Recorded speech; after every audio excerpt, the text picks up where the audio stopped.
তখন ছিল শীতের সময়, ফুরফুরে আবহাওয়া বাইরে। তখন বাচ্চারা উঠে পড়ল এবং বলল, সান্টা দাদু কখন আসবে? সান্টা দাদু কখন আসবে? সান্টা দাদু কখন আসবে? বাচ্চারা তোমরা শুয়ে পড়ো, না হলে সান্টা দাদু আসবে না। হ্যাঁ, চলো চলো শুয়ে পড়ি। চলো শুয়ে পড়ি। চলো শুয়ে পড়ি।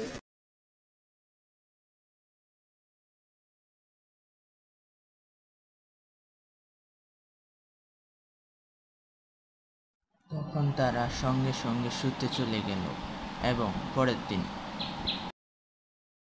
এই উঠো জলদি উঠো। কি হয়েছে? কি হয়েছে? তাড়াতাড়ি তোমরা ড্রয়িং রুমে এসো, ড্রয়িং রুমে এসে দেখো। চলো যাওয়া যাক। চলো যাওয়া যাক। ও, গিফট, অনেকগুলা গিফট হয়েছে এবার। হ্যাঁ, অনেকগুলা গিফট হয়েছে। টেডিটা আমি নেব, ওই টেডিটা আমি নেব। বাকি সব গিফটগুলো খোলা যাক। হ্যাঁ, চলো বাকি সব গিফটগুলো খোলা যাক। হ্যাঁ, বাকি সব গিফটগুলো খোলা যাক। বাচ্চারা আমি এসিনি, তারপর খুলো, দাঁড়াও একটু। তাদের বাবা আসার পর সবগুলো গিফট খুললো এবং আনন্দিত হলো।